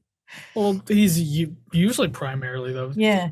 But like there was very little of the, high pitched Flavor Flav. So I noticed that here because it just, I don't know. I just want to hear him and that's it. I don't think he needs a hype man. At the time, maybe, but listening to it now, they were friends when they started the group, so it's just like, okay, I'll bring you along with me. So are they not now? I know they went through a period of not talking to each other, and I mean, like that's when Flav like had his reality show, and I think Chuck wasn't a huge fan of that concept, considering what the band's about. So I mean, like, yeah, because he was convinced to do that by MC Hammer. I don't know what that says. He seemed pretty coaxed into doing it though, because I mean, it didn't have like 2 seasons. Flavor of Love did, yes, but he was on the Surreal Life for 1 season. And I thought Flavor of Love had 2 seasons. Yeah, that one did, but he was also on the Surreal Life before that too. So he did 3 reality shows. Yeah, God, it must have been so hard to convince him with that paycheck. Jeez. All right, well, we'll move on anyways. Song number 13, Security of the First World. This is another interlude on the album too, the final interlude of the album. And there's no vocals. Well, I mean, yeah. This one was like pretty minimal for that altogether. Not much happening at all in this one, far more minimal than the other interludes at the very least. Definitely. It's not as oddly jarring too, especially with like that, I said, like that quintuplet type beat going on in the first one, the overuse of vocal samples in the second one. So this one's good to have on when you're just like, chilling out, not focusing too much on anything. You're cold lamping, let's say that much. Unrelated to anything that you just said, but speaking of Flavor Flav's reality shows, he was actually in a reality show with Bridget Nielsen called Strange Love. God, so he was in that as well. Was that what 4 reality shows he was in then, or 3? 3, yes, but 4 seasons whole altogether. Seasons, Yep. Yeah, it must have been impossible to talk him into it. Absolutely impossible. Yeah, right. And no wonder Chuck stopped. Clocks. No wonder Chuck stopped talking to me. He's like, "You fucking sellout." Yeah. Oh, I can definitely see that. Sellout, yeah, boy, money bags, flavor. So I don't even fucking know anymore. Why do you sound like Jerry Lewis? Because I don't sound like Flavor Flav. That's why. Okay. Boys and Glavin, yeah, boy. All right, I like this one. Decent beat, short. Sounds like a song you'd put in a YouTube Premiere countdown screen. I wish we could have it in ours. That'd be cool. Right? We can't do that, unfortunately. I think this one is better than the last 2 short songs. I like that there's no vocals in it. I like that a lot. And I bet the beeping is a Timex watch. I don't know why. I wouldn't put it past them. I just imagine Terminator X wearing a watch on the turntables, and they like have a microphone over the turntables, and you can just hear it going off. But he's just like, "I'm busy. I can't fucking turn it off." And then they listen to it going, "Oh, that's money, man. That's it's actually money." going on the beat. He's like, "Yeah, I guess you're right." Yeah, I did that on purpose. Yeah, absolutely. I didn't forget to take my medication. Alrighty then, let's move on. Song 14, we're getting closer to the end now. Song 14, Rebel Without a Pause. You first, please. Supposing so. The bass in this track is still really reliant on the bass drum. Like I mentioned a few tracks ago, how it's just like, I can't remember which one it was, but like it was like lacking. But there's enough sustain on the bass that actually really helps enhance the sound, so I do like that. I didn't realize how like little bass there was in this album altogether until I got to this point and realizing like, wow, like a lot of it kind of is like you have your bass samples in the background, but they're kind of quiet, especially like maybe because I'm comparing it to modern hip hop, which is like rattles the bolts off fucking cars going down the street so loud. Yeah. Whereas like this one, like you get it in the kicks and that's about it. In which I kind of like that, but this one did it well. I'm pretty sure it's the first line of Bring the Noise, the first song on the album, where it's bass. How low can you go? Off. That's how low you can go, is off. What's below 0? Right. Does my volume knob do integers? We're going to find out real quick. Yep. Okay. Mine is just yelling. I won't yell, but it's yelling. Why more squealing? And this one sounds lagging behind the beat. Oh my God. So the squealing it wasn't on time. It was just a little after. Hated that. Why was the only part without the squealing the part Flav has? Oh my God. No, please don't bring that beat back. And too bad we aren't doing lyrical analyses, because I bet this is much more about the words and less about the music. I mean, I feel like that's every Public Enemy song. Everything Chuck writes is pretty important. Yeah. But like some of it just feels like, okay, find a beat and I got to say what I got to say. And you really could put it on any beat and it would have been fine. But some of these choices I don't like, but it's all subjective. Yeah, better fucking be, because I like this more than you did, apparently. You did. I mean, this is the one thing that I do like, though. This happened in previous tracks too, but it happened in this one. There's like that instrumental difference between Chuck and Flav when they're talking. You kind of hinted at that with the squealing thing. Yeah. I thought it made the song more interesting by doing that. I do like that like little switch up, because again, it keeps it from blending too much, so it kind of like puts you in one place or another. Really cool. The track does drag a little. It's like 5 minutes long. It's not too bad, though. It could have been shorter without that live interjection at the end, as you again kind of alluded to. But like, I don't know. Again, I get where the like the hate on the squealing comes from. I've always kind of appreciated it, though, like for as long as I've known of Public Enemy. Mm-hmm. Actually, my first exposure to it was in 10th grade, because actually this record, my history teacher, I won't say his name, I'm not gonna say names, but my history teacher in grade 10, for some reason, decided to bring a record player in, and he put on this album. And he always like, oh, here comes that tea kettle sound. Like, he would always refer to it as the tea kettle sound. There it is. Yep. But like, even back then, like there were like kids in my class like kind of snickering and laughing at it, because like, you know, back then it was like what Ja Rule was big, and Nelly was big, and 50 Cent was big. This might be a hot take, but every feature Ja Rule had between like 2001 and 2004 was a motherfucking banger. I loved them. That is a hot take, because Ja Rule is ass. Yeah, it doesn't matter. But anytime he sang with like Ashanti or J-Lo, down for it. I don't know about that, man. Oh, hell yeah. Yeah, I love it. Every time I'm alone with you, if I do. I remember that one he did with someone, I can't remember who, but it was fucking annoying. Every time I freaking donk, like, oh my God, how can you? Wait, were you not just singing a Nelly song? No, that was Ja Rule's feature. Because I was going to say, because that sounded like Nelly and Kelly Rowland.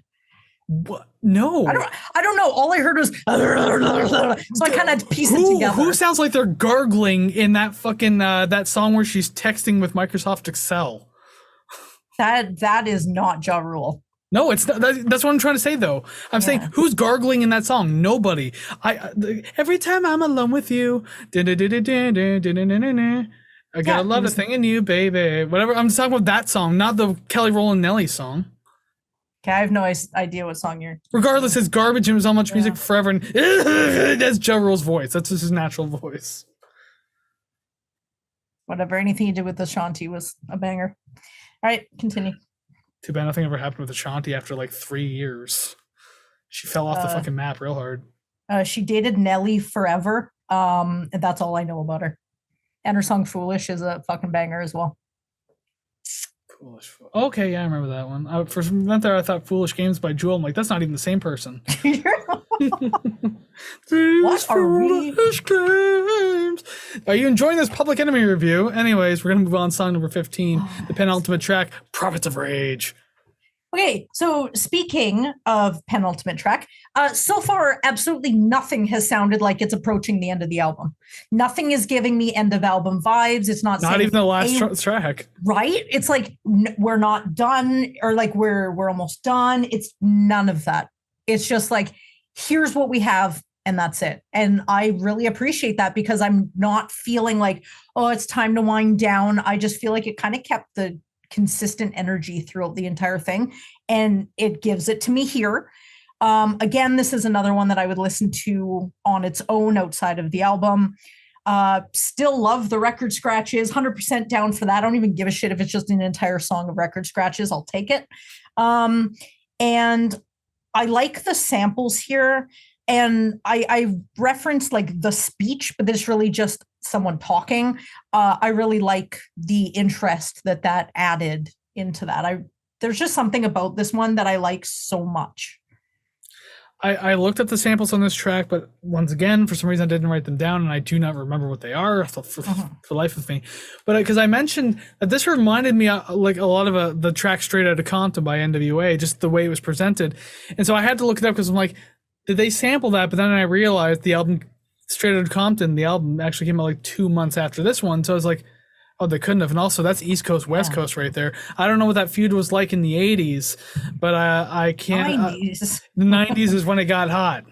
Let's say that much. But because, I think, Death Row in the West, and then it was Def Jam in the East or something like that. Regardless, so I was like, there's no way this happened. Although Dr. Dre connected Public Enemy with Rick Rubin, so try to explain that to somebody. I don't know.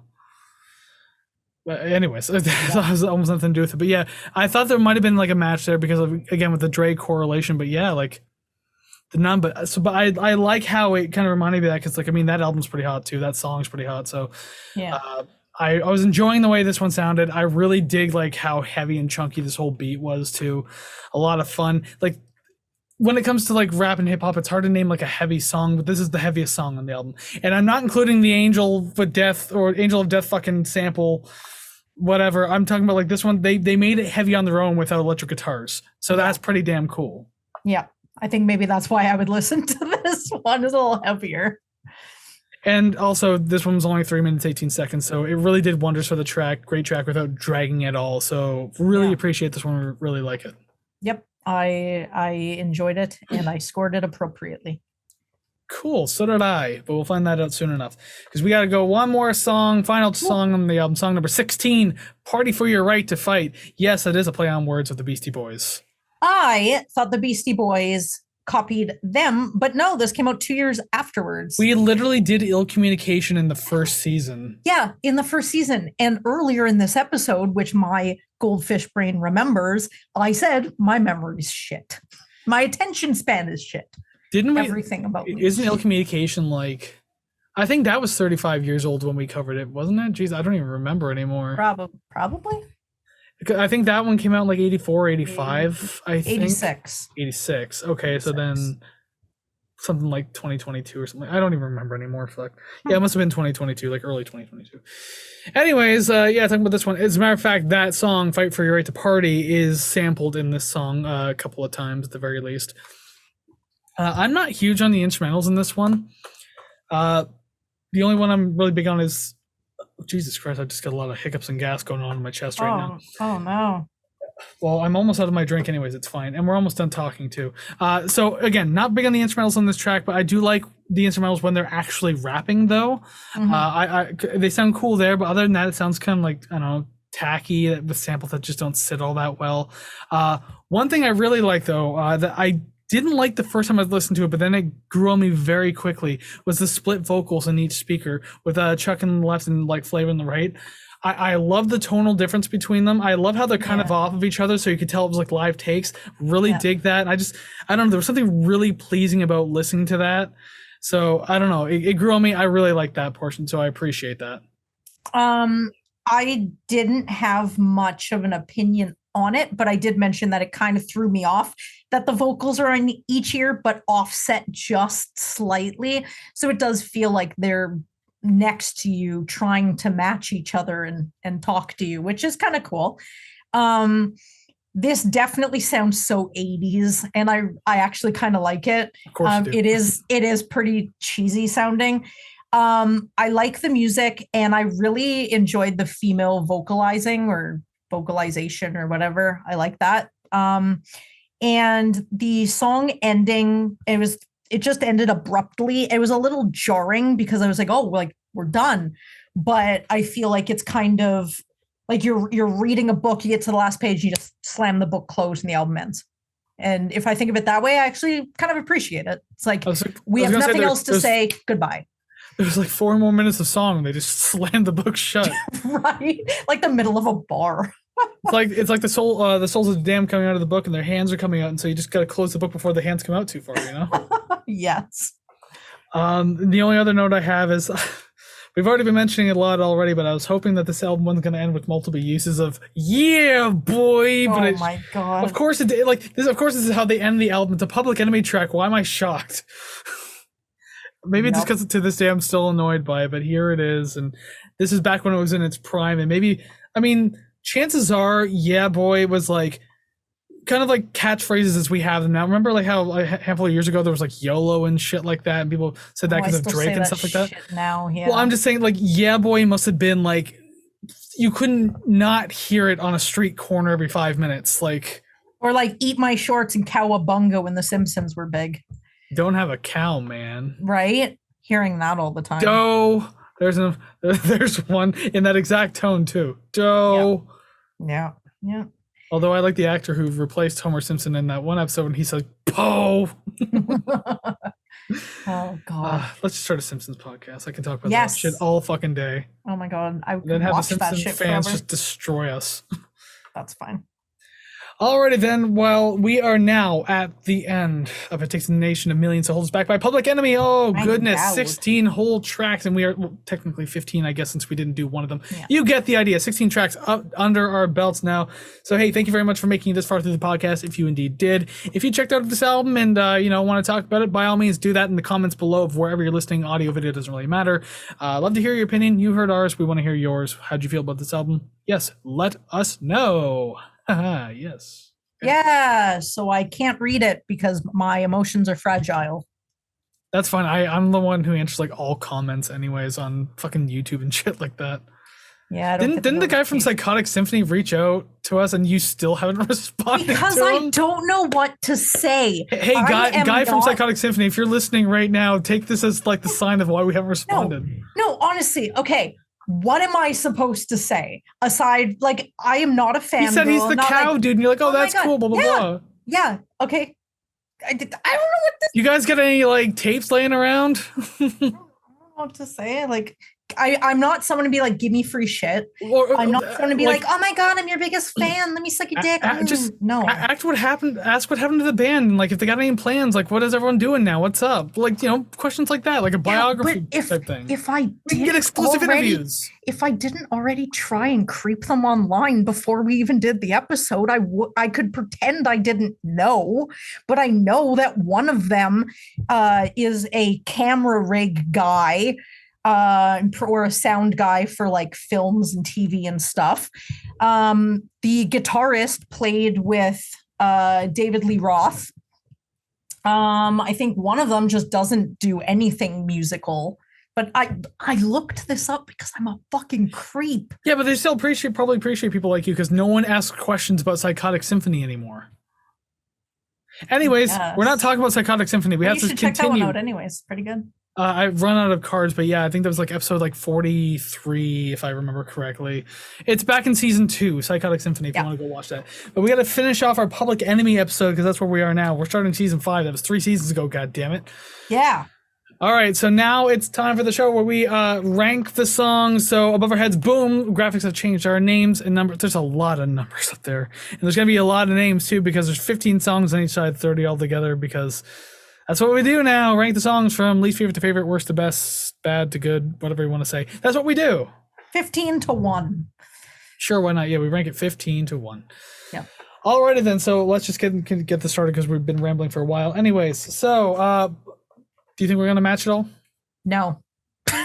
Yeah, it seems like the more songs we have, the less likely we are, but the less songs we have, the more likely we are. I mean, we ended season 4 with 4 matches on 9 Inch Nails there. It was pretty hate machine. Sick. Will it happen again? Find out in season 5, apparently. All right. So song number 15. Show them what you got. 15, Mind Terrorist. I'm not gonna write the entire thing on this fucking paper. I'm just gonna write one word and I'll know exactly what it is. Okay. Number 14, Mind Terrorist. The one-offs are back. Show them what you got. 14. Hell yeah. Show. While you were writing the other one, I just mouthed fuck. Song number 13, Security of the First World. Cold Lampin' with Flavor. hard flavor. I always thought it was We don't use hard R's in the show. no. We've already been over this. No, I always thought it was Flava Flav because that's the way that it was always said. Well, So yeah, it's just- looking at like typing it in, I keep typing Flava Flav, and it keeps correcting me. I'm like, no, motherfucker, his name's you mean Flava flavor Flav. flavor? Yeah, right. It's just pronounced flavor, so it's actually not flav at all. Flava Flav. Song number 12, Party for Your Right to Fight. Don't believe the hype. Don't believe it. Don't believe the hype. Wow, the Don't- singles are don't- not don't- high on your don't. list. That's crazy. Not Well, that's one of them at the particularly. very least. Let's see, number 11, Cold Lampin' with Flavor or whatever. Yeah.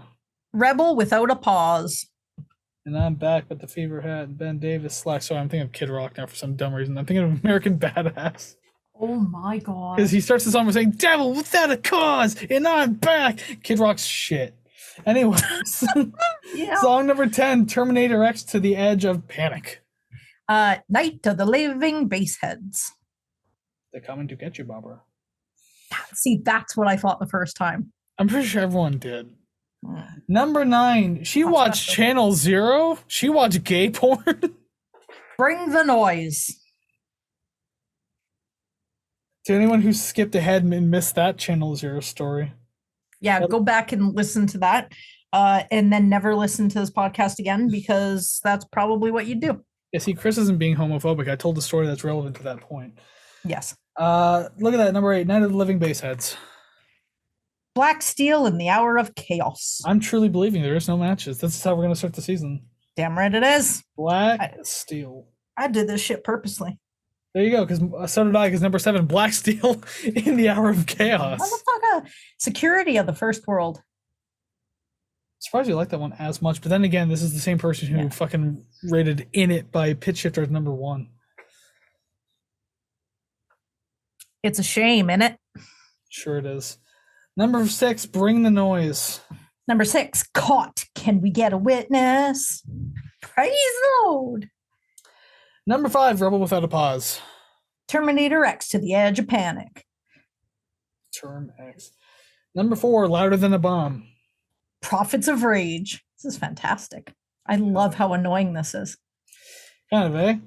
Yeah, we Number have no 3. matches now. We're done. No, so if you thought we were going to match, number 3, Don't Believe the Hype. Party for your right to fight. That was not that good. I liked it. Of course you did, you weirdo. Number 2, Caught. Can I Get a Witness? Louder than a bomb. Well, at least you like that one. Louder than. Number 1, Prophets of Rage. She watched Channel Zero? She watched. Sorry. I was. She watched Nevermind. She watched that program. She watched Channel Zero. Yeah, isn't that because it had the fucking Slayer sample, isn't it? Because I liked it. It's Maybe, none of your- yeah, maybe a little. Maybe. Maybe a lot. There you go. Well, 0 to 15. Good start to season 5 here. Woo-woo. We're not even at 100 total matches yet. Oh my god! Like, it's gonna happen. It has to happen in season 5. It actually has to.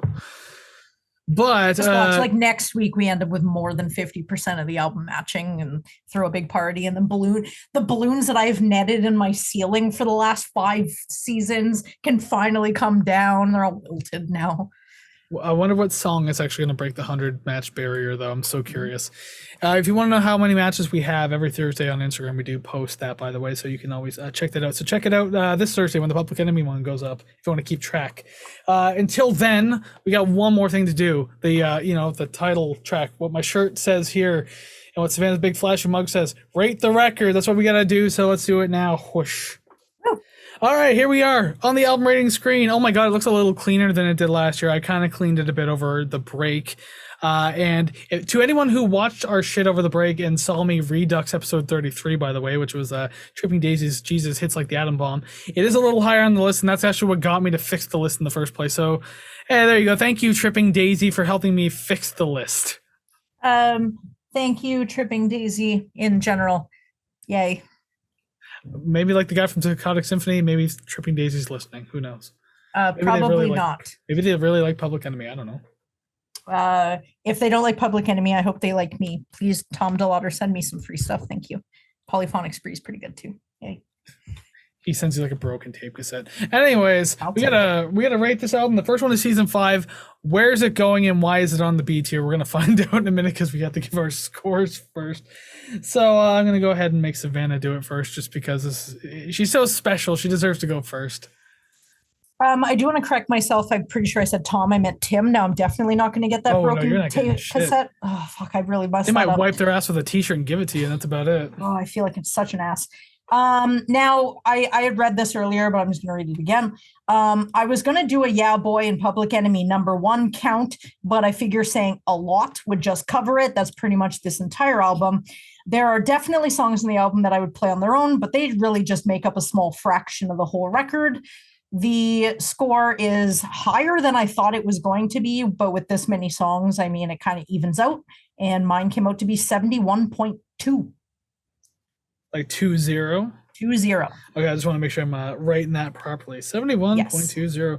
Yes. That's definitely not bad. Yeah, I thought it was going to be worse, but I think the songs that I liked, I really liked, and songs I didn't like, I just didn't like as much as the ones I did, as per normal.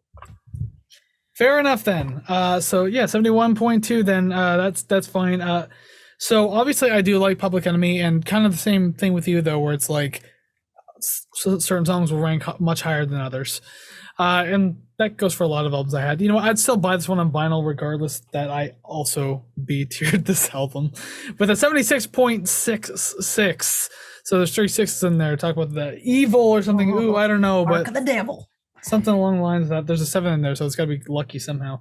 But anyways, combined, it brings this to an even B tier at 73.93%. The first B tier of the season, of course. Who would have thought differently? 73.93, nestled above TV on the Radio and below Kate Bush. Ooh, Katie did better. Mm-hmm. That's by good. 0.03? 0.02. That's good because the Kate Bush fans sure hate us. They are ravenous for blood. If I had to expect any fan base from any album we've ever covered to shit on us, the Kate Bush fan base was not the one I was anticipating. We've done Radiohead, we've done Tool, we've gotten a bit of flack for Alice in Chains, but God, you guys are relentless with that shit. Jesus. Yep. Which also, I'm convinced the people who did rip on us, I'm convinced they did not listen to the episode. Probably not, and I don't think they really understand that Kate Bush didn't really make it as big in North America as she did in Europe. Yeah. So I mean, that definitely, you know, the culture is music's part of culture, and if the music is different than what your culture exposes you to, obviously you're going to have different thoughts on it. So I mean, it's just the way it is. Yeah, I won't go too in depth in that. I'll just say that like some of the comments makes me believe that they maybe listened to like 5 minutes of the review and just gave up. It's like, you didn't 100% this, you're done. So I don't know, I'm convinced. But anyways, that's that, and hopefully the Public Enemy fan base won't be so evil towards us, because we're coming back now. Whoosh, we're in the picture again. And yeah, there you go. Public Enemy, first album of season 5. It's also an anniversary album celebrating 35 years, and it ends up in the B tier. Why doesn't it end up in the B tier is the real question. Yeah, we got some of them. We got to get those B tier hats. That'd be perfect. Oh, I think I'm going to, and every time we B tier, that's when I'll put it on at the very end. I'll wear mine backwards, and then when we B tier it, I'll swing it around, and like my hair will get all messed up. But it's just. But if it's like anything else, can you just like flip it off and just like have it go out of frame, and then I'll put in a glass smashing sound effect when it hits the floor. Yes, although there are guitars on the wall behind me, so I'm going to flick it off, and it's going to get hung on one of those guitars and make this huge clamor. And then you won't have to add the sound effect because I would be breaking my own set. I'll still add the sound effects anyways. It's fine. Be screaming. Well, there you have it. That's the end of the podcast, the end of the episode. Or the end of the first episode back for the season. So, hey, thank you very much for hanging out and joining us today, listening to music, talking about music. But now is your turn to talk about the music. So let us know what you thought about the album down in the comments below. What did you think of the album? Where would you rank the songs? How would you rate the record? Do you agree or disagree with our B tier? Do you disagree with our B tier? There's a big circle around that one there. Go ahead and let us know. It's fine. We can deal with it. We've dealt with the Kate Bush fan base. We can deal with you too. But also, you can maybe say some nice things. Regardless, go ahead and do that. And make sure you hit like, subscribe, rate, comment, share, follow if you think we deserve it. There's many ways to do that across many platforms, all found at ratetherecord.ca, where once again, you can find all of our streaming links, all of our social links. You can request albums, album giveaway, which remember we are doing Pearl Jam's 10 for the June 2023 giveaway. There's still a little bit of time left, like a week or so make sure you do that. And yeah, as Savannah just held up her mug, my shirt here, merch, there is more, so make sure you go check all of that out, and also the RTR Club too. All the links are there. Please go check it out. It's great. Yeah. Nothing. Cool. What was that? So much spoiler for next week. Final episode. I have a spoiler for next week, and that's it. I haven't gotten to that part yet. But that's all I have. Gee, let me finish. Now I'm going to wait 5 seconds in silence just because you're annoying. Before we let you go, I will continue to be annoying. 5 more seconds. Before we let you go, we do like to give a little sneak preview of what to expect next week, as we usually do. Haven't done this in a while, but here we are doing this one. And I shouldn't even be letting her talk right now, but Savannah does have next week's pick. So tell us, is it Cannibal Corpse, like I said earlier? It is not Cannibal Corpse, and it is not the band Death. We have to be talking about necrophilia, though. Mayhem, that's it. We're not doing Mayhem either. Next week, we have a band who just released a new album this month in June with a new band member. And that's all you're getting. Oh, the Beatles, because they came up with that new AI song, or they're coming out with it soon anyway. So we're reviewing the Beatles next week. So was it them doing that? Because it showed up on my YouTube. Paul McCartney is overseeing it, essentially. So I didn't know that. I thought it was a fan thing. They're going with some unreleased John Lennon vocal stuff and like basing an AI track around it. It's going to suck. It's going to fucking Interesting. I don't like it. Cool. But anyways, that has nothing to do with this, and nor is it going to be the Beatles next week. We're not doing that shit. Anyways, so if you can somehow guess what Savannah picked next week, I mean, there's some obvious clues in there too, especially with the new album release. We're not doing that album, but yeah, still. Regardless, go listen to some awesome music. Go check out Public Enemy if you haven't. I mean, maybe you'll like it more than Savannah did at the very least. Probably. And we'll see you again real soon. So take care, friends. Bye-bye.